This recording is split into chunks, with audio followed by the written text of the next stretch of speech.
મિત્ર કેવો હોવો જોઈએ? મિત્ર હંમેશા એવો હોવો જોઈએ કે જે આપણને સાચા રસ્તે લઈ જાય, સાચો રસ્તો બતાવે, અથવા તો આપણે ક્યારેક તકલીફમાં હોય તો એ તકલીફમાં આપણો ટેકો બનીને ઊભો રહે. અને એ મિત્ર આપણને નાનપણથી જ મળવો જોઈએ અને શોધવો પણ એવો જ મિત્ર જોઈએ. જે લોકોને આવા મિત્રો મળી જાય છે એ ખૂબ નસીબદાર હોય છે. અને સારા મિત્ર બનવા માટે એ બાળકને નાનપણથી જ એના માતા પિતાઓએ એવી શીખ આપેલી હોય છે કે મિત્ર બનવું તો એક સારા મિત્ર બનવું. કોઈ પણ મિત્રના ખરાબ કામની અંદર એને બહુ પ્રોત્સાહન આપવું એ ટાઈપનો મિત્ર ન બનવું.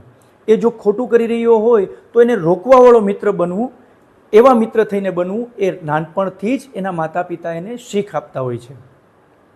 આવી જ એક શીખ મને એક જગ્યાએ સોસાયટીમાં હું ગયેલો ને ત્યાં જોવા મળ્યું કે ભાઈ બે બાળકો રમી રહ્યા હતા. એમાંથી એક બાળક પાસે બહુ મોટી કાર હતી. હવે એ કારથી બંને મિત્રો રમી રહ્યા હતા. ત્યારે એમાં ત્રીજા મિત્રએ આવી અને એને કીધું કે આપણે આ કાર તોડી નાખીએ. આ તોડશું તો આ કારના ટુકડા થશે અને બહુ મજા આવશે જોવાની. જેમ ફિલ્મની અંદર પિક્ચરમાં જોયું હોય બાળકોએ કે આવી રીતે કાર તૂટે છે અને એની ઉપર તોડી નાખે છે, એવું એક સ્વાભાવિક છે, થઈ શકે. એમણે એવો વિચાર કર્યો કે આપણે તોડી નાખીએ. પણ એ બે મિત્રમાંનો એક મિત્ર એવો હતો કે જેની કાર હતી એ મિત્રને રોક્યો કે નહીં, આ વસ્તુ ન કરવી જોઈએ. આપણી કાર છે એને સાચવવી જોઈએ, એનાથી આપણે રમવાનું છે, એને તોડવાની નથી. અને આપણને આપણા માતા પિતાએ આ કાર રમવા માટે લઈ દીધેલી છે, તોડવા માટે નથી. એટલે એણે ત્રીજા મિત્રને કહી દીધું કે ભાઈ તારે અમારી સાથે રમવું હોય તો આ કાર સાથે રમ, બાકી તારે અમારી સાથે રમવાની કોઈ જરૂર નથી. ત્યારે બાજુમાં એના બંનેના માતા પિતા ઊભા હતા.